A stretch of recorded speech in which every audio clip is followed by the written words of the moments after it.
O Fortaleza entrou em campo pressionado, na lanterna do Campeonato Brasileiro, e voltou a fazer o que o torcedor mais queria: vencer. Mas essa vitória teve um gostinho diferente, não só pelo resultado, mas porque ela marca uma virada de chave. A estreia de Martim Palermo no comando técnico já trouxe de cara algo que parecia impossível nas últimas rodadas: segurança defensiva. Depois de 13 jogos sofrendo gols, o Fortaleza passou em branco atrás. O torcedor do Leão sabe o peso que isso tem. E o melhor, isso aconteceu num momento em que ninguém mais acreditava que o time reagiria. Só o Fortaleza venceu nessa rodada entre os clubes da parte de baixo da tabela. Isso muda o clima, muda o vestiário, muda a arquibancada. Mesmo com a vitória, é verdade, a posição na tabela não mudou. O Fortaleza segue em 19º, com 18 pontos, 5 a menos que os primeiros times fora da zona de rebaixamento. Mas se você olhar para a rodada, meu amigo, vai perceber o tamanho do feito. O Fluminense perdeu. O Ceará empatou. O Internacional perdeu. O Atlético Mineiro empatou. O Grêmio perdeu. O Vasco empatou. O Santos perdeu. O Vitória perdeu. O Juventude perdeu. E o Sport empatou. Ou seja, o Fortaleza foi o único entre os clubes da parte de baixo a sair com os 3 pontos. Isso, meu parceiro, é o que a gente chama de rodada perfeita. Isso não é só pontuar. É arrancar enquanto os outros tropeçam. E mais, a sequência que vem pela frente reacende as esperanças. Sim, o próximo jogo é contra o Palmeiras fora de casa, no Allianz Parque. É pedreira. É o tipo de jogo que você olha e diz: aqui, se vier um empate, tá ótimo. E é mesmo. Se conseguir tirar um ponto do Palmeiras, já é um resultado fora da curva. Mas o que importa de verdade vem logo depois. 4 jogos seguidos que não dá para desperdiçar. Fortaleza e Sport na Arena Castelão. Fortaleza e São Paulo, também em casa. Depois, Juventude fora e Vasco de novo em casa. 4 partidas que o Fortaleza precisa tratar como finais. 4 partidas que podem somar 12 pontos. E se somar esses 12 aos 18 que já tem, o time pula para 30, e aí, meu amigo, é outra conversa no campeonato. A briga contra o rebaixamento muda de figura. Não é exagero dizer que o futuro do Fortaleza na Série A pode ser decidido nessa sequência. Contra o Palmeiras, é sobreviver. Contra o Sport, São Paulo, Juventude e Vasco, é vencer. São esses os jogos que fazem a diferença, são esses os chamados jogos conta de luz, como a galera costuma brincar. Jogo que não tem escolha, tem que pagar. Tem que pontuar. Não dá para pensar em perder. E depois disso ainda tem confronto direto contra o Santos na Vila, tem Clássico Rei contra o Ceará, tem Grêmio e Atlético Mineiro em casa. A tabela é dura, mas ainda dá. E o torcedor, que já esteve por um fio, voltou a acreditar. Porque torcedor é isso, um jogo ruim já desanima, mas uma vitória com alma, com vontade, com mudança, renova tudo. Renova a esperança, renova a fé. E falando em esperança, os números também começam a sorrir, ainda que de leve. Segundo o Departamento de Matemática da Universidade Federal de Minas Gerais, as chances de rebaixamento do Fortaleza caíram para 75%. Ainda é alto? É, mas já foi pior. Já esteve beirando os 90%. Já teve semana em que parecia inevitável. E agora não é mais. Se o time embalar uma segunda vitória seguida, essas chances despencam. Juventude e Vitória, por exemplo, já estão com 50% de risco. Santos e Vasco com 34%. O Grêmio ainda aparece com 15%. Atlético e Inter com 11 e 10, respectivamente. Ceará com 10 também. Ou seja, ainda tem gente no bolo. Ainda tem confronto direto. E, sim, ainda tem campeonato. E sabe o que é mais simbólico nessa vitória? É que ela chegou junto com a estreia de Palermo no comando. O nome de Martim Palermo já vinha sendo muito comentado, mas havia dúvida se ele daria conta do recado. Pois deu. Pelo menos nesse primeiro momento, o impacto foi claro. Um time mais compacto, mais organizado, mais intenso. E acima de tudo, um time que não levou gol. Parece pouco? Depois de 13 rodadas tomando pelo menos um golzinho, isso vale ouro. Desde o dia 10 de maio, naquela goleada por 5-0 sobre o Juventude, o Fortaleza não sabia o que era sair de campo ileso. Contra o Vitória, além da vitória em si, veio esse alívio. Um time que sofreu, mas soube resistir. Teve bola na trave, teve pressão, mas o placar ficou limpo. Isso é mérito de quem chegou focando onde precisava, fechar a casinha. E com esse novo comando, alguns nomes começam a ganhar espaço. Um deles é Pierre. E aqui vale um destaque. No vídeo anterior, ele até passou meio batido. Mas nessa edição é preciso reconhecer, foi uma grata surpresa. Pierre chegou ao Fortaleza sem alarde, vindo da Série B, do Volta Redonda. Ninguém esperava muito. Mas ganhou a chance como titular logo de cara na Série A e mostrou que pode contribuir. Não foi perfeito, claro. Errou alguns passes, tomou decisões questionáveis em certos momentos. Mas mostrou personalidade, bom passe, leitura de jogo. Atuando ao lado do Matheus Pereira, deu equilíbrio ao meio-campo. E o mais importante, mostrou que pode crescer. Não é um volante de marcação pesada, aquele pitbull que morde o tempo inteiro. Mas é inteligente, técnico, canhoto, e tem potencial para se desenvolver com o Palermo. Quem acompanhou o jogo com atenção viu que ele não se escondeu. Participou, chamou o jogo, tentou. E é disso que o time precisa agora. Jogadores que se apresentem, que peçam a bola, que não fujam da responsabilidade. Dá para destacar o Brits, o Ávila, o Matheus Pereira, que fez uma partidaça. Pacheco também foi bem. Mas o Pierre merece esse reconhecimento especial, principalmente porque chegou sem nenhum status e mostrou que pode ser útil. E aí, meu amigo, quando você vê um elenco começando a responder, começando a dar sinais de vida, tudo muda. Agora, é claro, nem tudo são flores. O torcedor ainda tem suas dúvidas, principalmente no setor ofensivo. E aqui entra o dilema do centroavante. Lucero, Daverson, Barreiro. Quem deve ser o 9 do Fortaleza? O Barreiro perdeu um gol inacreditável. Um lance que viralizou, que fez todo mundo passar raiva. E olha, com razão. Mas será que já é o caso de desistir do jogador? Será que dá para julgar tudo por um lance? A gente sabe que o torcedor tem memória curta, mas também precisa ter equilíbrio.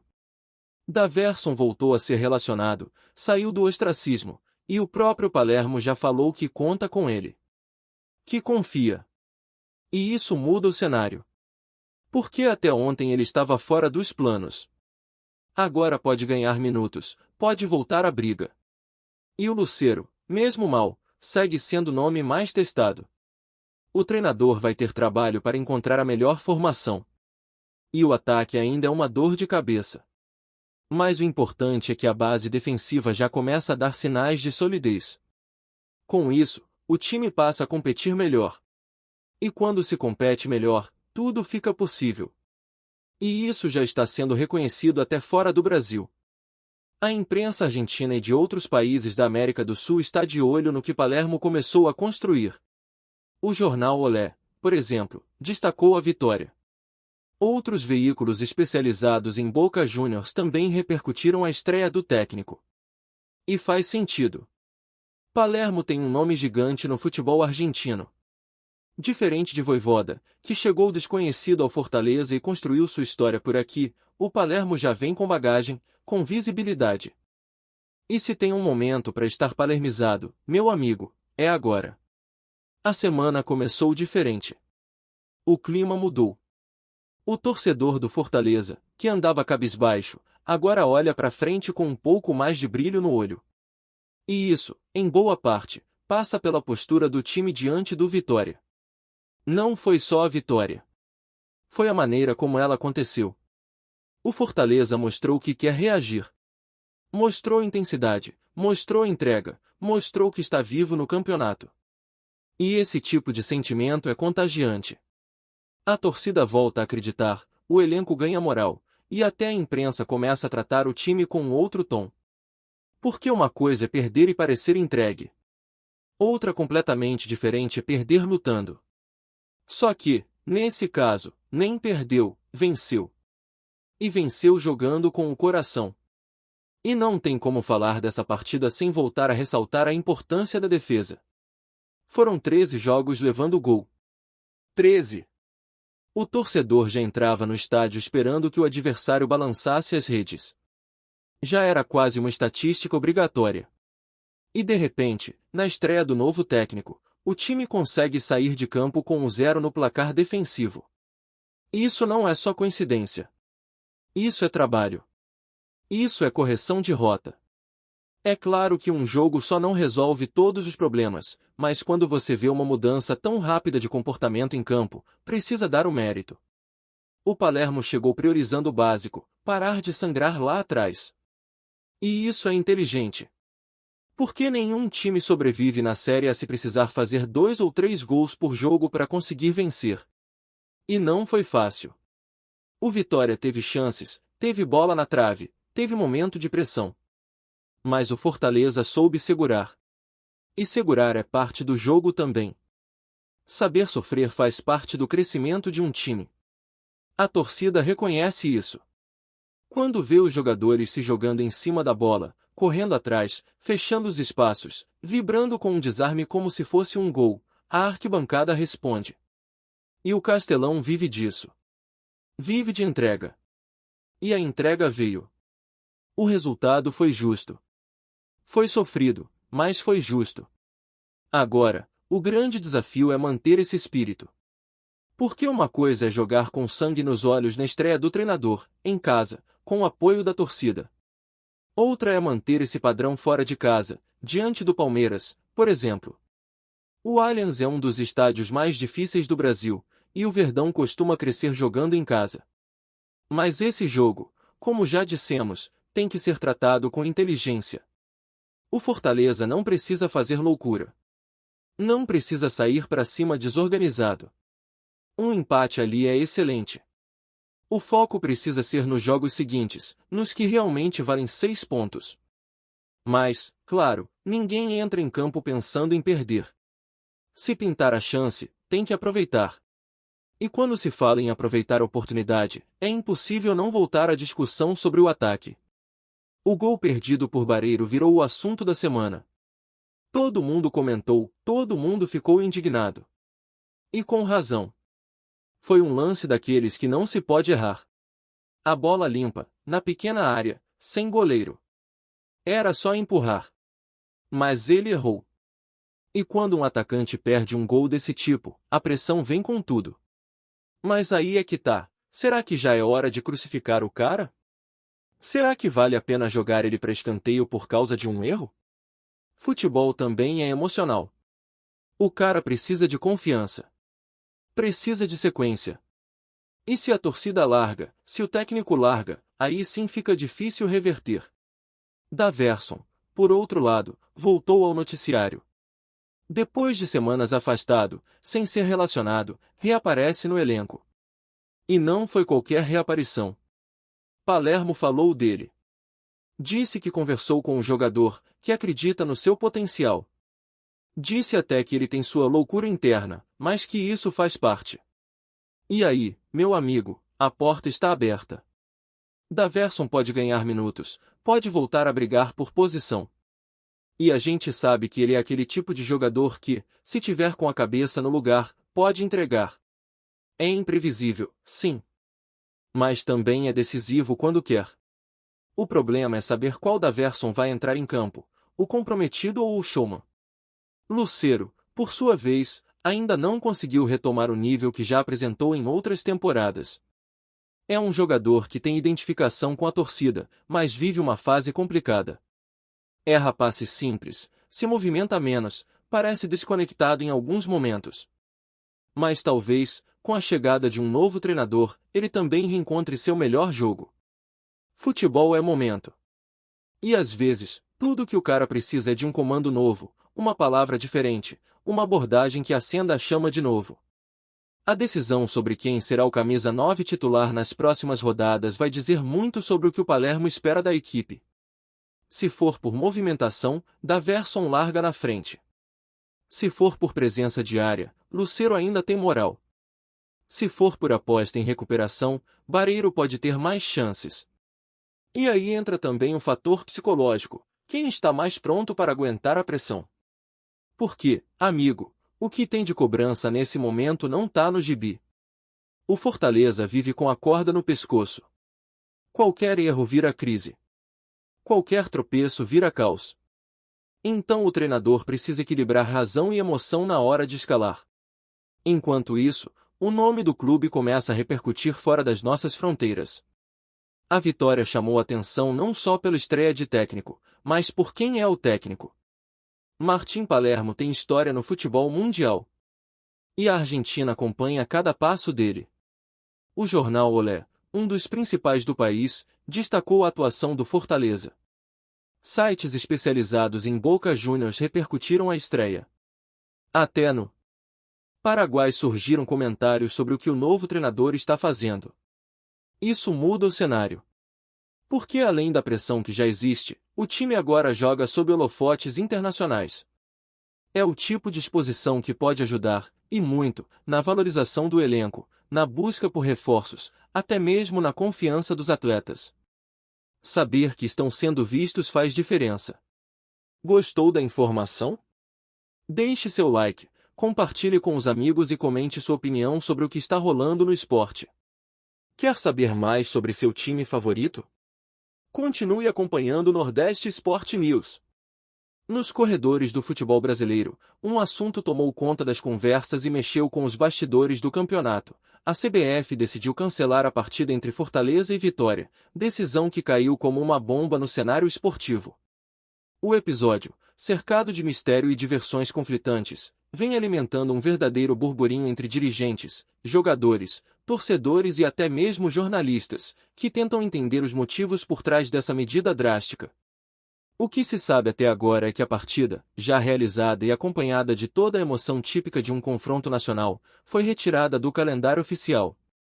A notícia chegou de forma abrupta, sem uma explicação detalhada, e gerou indignação nas duas torcidas, que lotaram as arquibancadas e agora se veem diante de um vazio. O esforço, a energia e a vibração daquele duelo parecem ter sido apagados do mapa. Nos bastidores, comenta-se que a decisão teria sido motivada por questões administrativas e regulatórias, embora ninguém se arrisque a afirmar com certeza. Alguns falam em problemas de documentação, outros citam divergências na inscrição de atletas. Há também quem diga que pressões políticas dentro da própria confederação teriam influenciado o cancelamento, como parte de um movimento maior de reestruturação no campeonato. O certo é que ninguém esperava uma medida tão radical. A revolta não demorou a ecoar. Jogadores de ambas as equipes se mostraram surpresos e inconformados, enquanto dirigentes prometem recorrer da decisão. Torcedores se manifestaram nas redes sociais com ironia e indignação, acusando a CBF de desrespeitar o futebol nordestino e minar a credibilidade da competição. A sensação é de que algo está fora de ordem, e o cancelamento abre espaço para questionamentos sobre a seriedade da organização do torneio. Sem uma resposta clara, o caso se transforma em combustível para teorias, debates acalorados e especulações de todo tipo. No meio do turbilhão, uma certeza se impõe: o Brasileirão ganhou um novo capítulo de polêmica, e Fortaleza e Vitória, de formas distintas, acabaram no centro de uma das histórias mais intrigantes da temporada. Obrigado por assistir ao Nordeste Sport News. Se você quer estar sempre atualizado sobre o que acontece no futebol do Nordeste, inscreva-se no canal e junte-se à nossa torcida. Até a próxima, e que venham mais vitórias para os nossos times.